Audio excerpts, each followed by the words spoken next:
السلام علیکم ورحمۃ اللہ وبرکاتہ نحمد ونصلی علی رسول الکریم اما بعد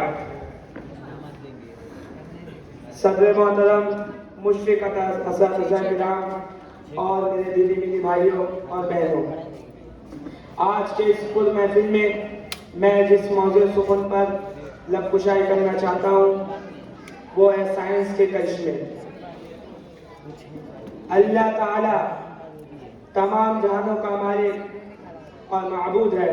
اس نے انسان کو اس دنیا میں اپنا خلیفہ اور نائب بنا کر بھیجا ہے۔ اس نے انسان کو اتنی فہم و ذکا اور سمجھ دی ہے کہ وہ اپنے روزمرہ کے ضروریات کو پورا کرنے کے لیے مختلف ایجادات کر سکے۔ قرآن پاک میں کائنات کو مسخر کرنے اور اس پر تدبر و فکر کرنے کے لیے زور دیا گیا ہے۔ اب تک ترقی کے جو آسمان فتح کیے ہیں وہ سب سائنس کے کرشمے ہیں۔ آج انسان سمندروں اور زمینوں پر حکومت قائم کر لی ہے۔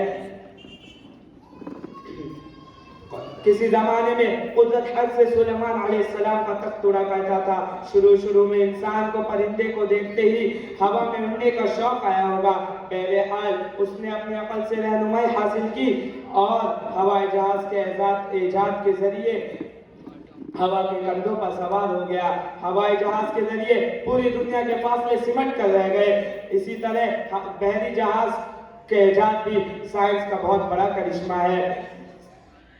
دور دراز کے ممالک سے جو خام مال، مشین یا دفاعی ساز و سامان برآمد کیا جاتا ہے وہ بحری جہازوں سے ہی منگوایا جاتا ہے۔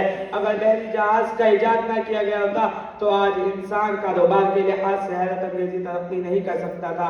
اللہ نے انسان کو اشرف المخلوقات بنایا ہے اور اسے لاتعداد ذہنی خوبیاں بخشی ہے۔